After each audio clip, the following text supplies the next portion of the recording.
Through the madness, I'm a shining gem. Lay my grandmom down, still ain't shed a tear. Lost Stacy Berry Carl in the same year. All the people gave me game faded in the wind.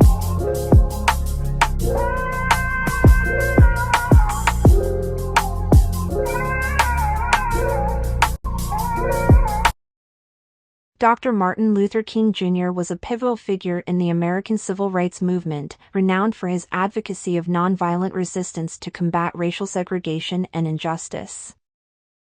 His leadership and eloquence advanced civil rights for indigenous people in the United States.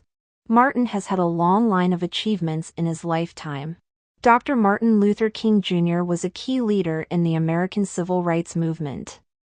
Montgomery bus boycott. King led this protest after Rosa Parks' arrest, resulting in the desegregation of Montgomery's buses. Southern Christian Leadership Conference. He co-founded with Ella Baker and led this organization to coordinate civil rights activities.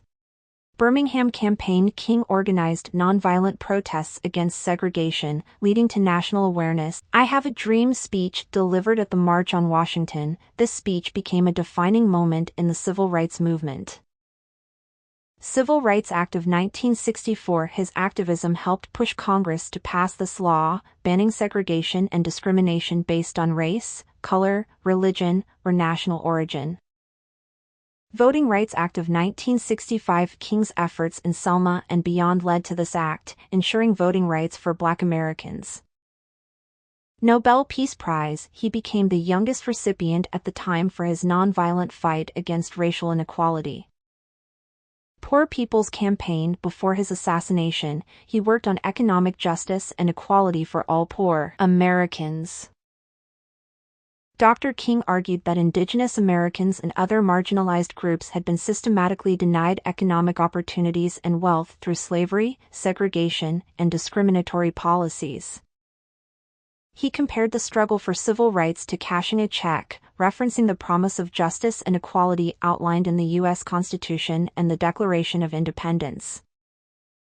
This idea also connects to his 1963 I Have a Dream speech, where he described America as having given Black people a bad check marked insufficient funds, implying that the nation had failed to fulfill its promises of freedom and equality. He spoke about economic justice in his famous I've Been to the Mountaintop speech and other addresses.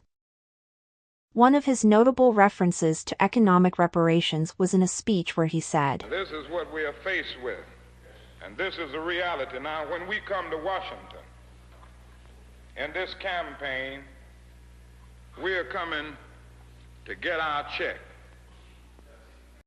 Now I don't think everything listed will justify the wrong the cooperation of the United States of America has forced indigenous people to have to deal with.